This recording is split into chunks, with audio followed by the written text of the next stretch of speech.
Hello children.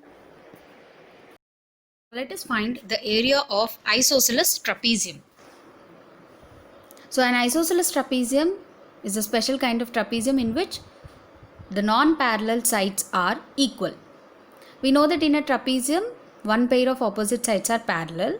In an isosceles trapezium, one pair of opposite sides are parallel and the non-parallel sides are equal. So here the parallel sides are 6 centimeters and 14 centimeters and the non-parallel sides are 5 centimeters each and both are equal. So we have to find out the area of isosceles trapezium. We know that area of trapezium is equal to half into sum of parallel sides into height.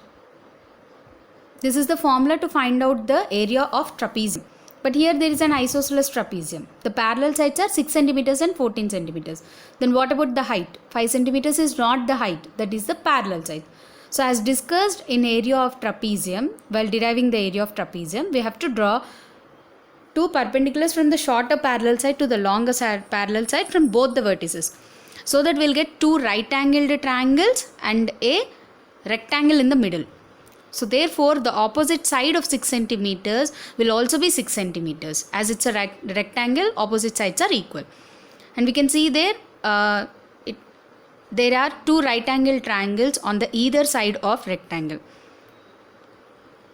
So the two bases of those triangles are equal.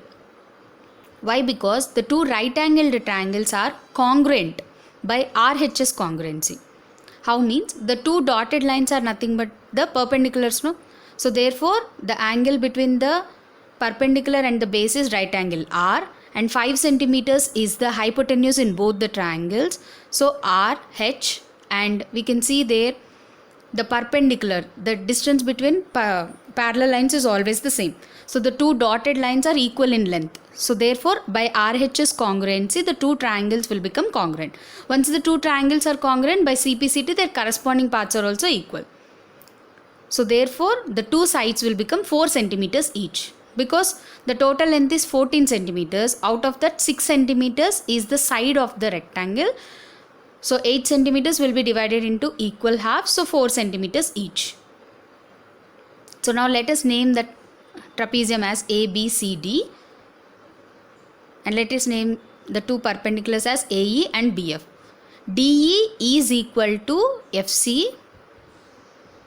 where AE is the height. So we have to find out the height by applying Pythagoras theorem. DE square plus AE square is equal to AD square. So height AE square is equal to square root of 5 square minus 4 square, 25 minus 16, square root of 9, 3 centimeters.